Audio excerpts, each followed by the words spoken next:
नमस्कार विद्यार्थी मित्रांनो, स्वागत आहे तुमचं भाऊ पोलीस स्टडी या यूट्यूब चॅनलवर। तर आज आपण वनरक्षक भरती करता अतिशय महत्त्वपूर्ण प्रश्न पाहणार आहोत। व्हिडिओ आवडल्यास व्हिडिओला लाईक जरूर करा। चॅनलवर नवीन असाल तर चॅनलला सबस्क्राईब करून ठेवा, जेणेकरून असेच महत्त्वपूर्ण आणि नवनवीन व्हिडिओ तुम्हाला पाहायला मिळणार आहे। तर मित्रांनो, वेळ वाया न घालवता व्हिडिओला सुरुवात करूया। तर प्रश्न क्रमांक 1 आहे, सांस्कृतिक आणि शैक्षणिक हक्क हे भारतीय राज्यघटनेच्या खालीलपैकी कोणत्या अनुच्छेदाशी संबंधित आहेत? तर याचे बरोबर उत्तर आहे ऑप्शन 3, अनुच्छेद 29 आणि 30। तर मित्रांनो, सांस्कृतिक आणि शैक्षणिक हक्क हे भारतीय राज्यघटनेच्या अनुच्छेद 29 आणि 30 या अनुच्छेदाशी संबंधित आहे। पुढील प्रश्न पाहूया। खालीलपैकी कोणत्या प्रकारचे वाघ हे सुंदरबनमध्ये आढळत असून ते केवळ खारफुटीच्या जंगलात राहणाऱ्या वाघांची संख्या दर्शवितात? तर याचं बरोबर उत्तर आहे ऑप्शन 1, भारतीय रॉयल बेंगाल वाघ। तर मित्रांनो, भारतीय रॉयल बेंगाल वाघ हे सुंदरबनमध्ये आढळत असून ते केवळ खारफुटीच्या जंगलात राहणाऱ्या वाघांची संख्या दर्शवितात। पुढील प्रश्न पाहूया। 1816 मध्ये कोणत्या करारामुळे इंग्रज नेपाळ युद्धाचा शेवट ब्रिटिशांच्या बाजूने झाला? तर याचं बरोबर उत्तर आहे सगोलीचा तह। तर मित्रांनो, 1816 मध्ये सगोलीचा तह या करारामुळे इंग्रज नेपाळ युद्धाचा शेवट ब्रिटिशांच्या बाजूने झाला। पुढील प्रश्न पाहूया। महाराष्ट्र प्रदूषण नियंत्रण मंडळाची स्थापना कधी झाली? तर याचे बरोबर उत्तर आहे ऑप्शन 2, 7 सप्टेंबर 1970 रोजी महाराष्ट्र प्रदूषण नियंत्रण मंडळाची स्थापना झाली। पुढील प्रश्न पाहूया। बृहदेश्वर किंवा राजराजेश्वरम मंदिर हे डॅश बांधलेल्या द्रविड वास्तुकलेचे उदाहरण आहे? तर याचे बरोबर उत्तर आहे ऑप्शन 1, चोळ काळात। तर मित्रांनो, बृहदेश्वर किंवा राजराजेश्वरम मंदिर हे चोळ काळात बांधलेल्या द्रविड वास्तुकलेचे उदाहरण आहे। पुढील प्रश्न पाहूया। खालीलपैकी कोणत्या काळात पहिले बर्मा युद्ध झाले? तर याचे बरोबर उत्तर आहे ऑप्शन 2, 1824 ते 1826 या काळात पहिले बर्मा युद्ध झाले मित्रांनो। पुढील प्रश्न पाहूया।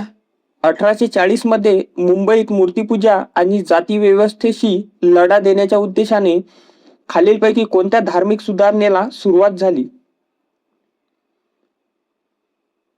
तर याचं बरोबर उत्तर आहे ऑप्शन 3, परमहंस मंडळी। तर मित्रांनो, तुमचा सराव होत असेल आणि व्हिडिओ आवडला असेल तर व्हिडिओला एक लाईक जरूर करा आणि चॅनलवर नवीन असाल तर चॅनलला सबस्क्राईब करून ठेवा, जेणेकरून असेच नवनवीन आणि महत्त्वपूर्ण व्हिडिओ तुम्हाला पाहायला मिळणार आहे। पुढील प्रश्न पाहूया। लोक त्यांच्या मूळ ठिकाणाहून स्थलांतरित होतात किंवा त्यांच्या राहण्याचे ठिकाण सोडून जातात तेव्हा त्याला काय म्हणतात? तर याचे बरोबर उत्तर आहे ऑप्शन 3, पुश फॅक्टर।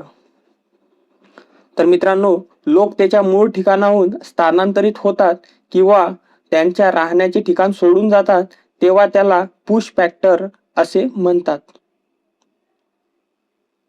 पुढील प्रश्न पाहूया मित्रांनो। महाराष्ट्रातील खानदेश किंवा नाशिक विभाग हा डॅश नदी खोऱ्यात वसलेला आहे? तर याचे बरोबर उत्तर आहे ऑप्शन 4, तापी। तर मित्रांनो, महाराष्ट्रातील खानदेश किंवा नाशिक विभाग हा तापी नदी खोऱ्यात वसलेला आहे। पुढील प्रश्न पाहूया। खालीलपैकी कोणते महाराष्ट्रातील सर्वात मोठे तेल आणि नैसर्गिक वायू क्षेत्र आहे? तर याचे बरोबर उत्तर आहे ऑप्शन 2, मुंबई हाय हे महाराष्ट्रातील सर्वात मोठे तेल आणि नैसर्गिक वायू क्षेत्र आहे। पुढील प्रश्न पाहूया। भारतीय राज्यघटनेच्या कोणत्या कलमात लोकसभेच्या संरचनेचा उल्लेख आहे? तर याचे बरोबर उत्तर आहे कलम 81.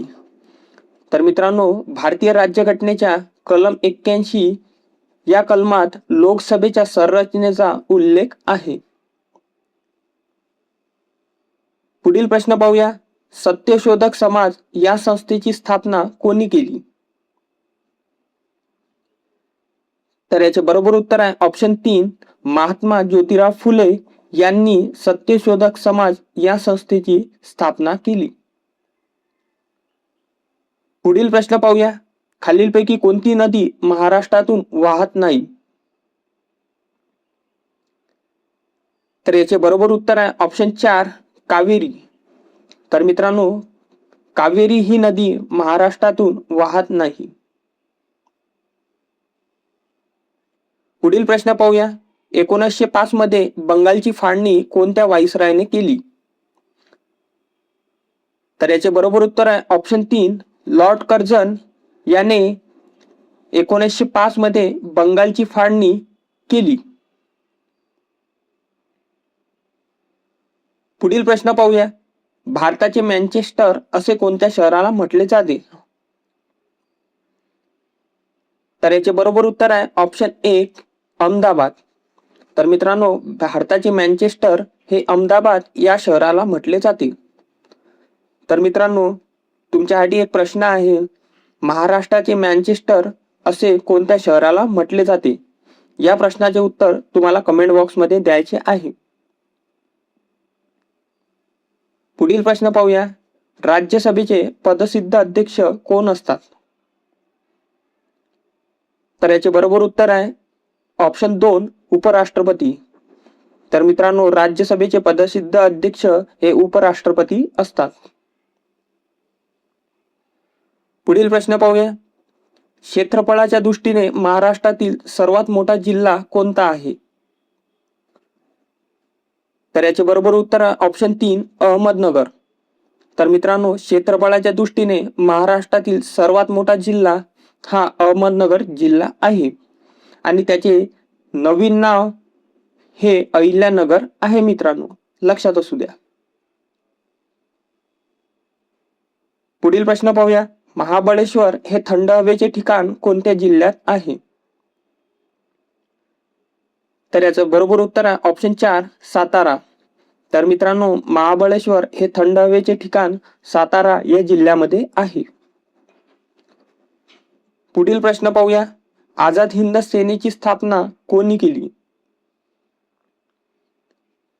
तर याचे बरोबर उत्तर आहे ऑप्शन 2 सुभाषचंद्र बोस यांनी आझाद हिंद सेनेची स्थापना केली.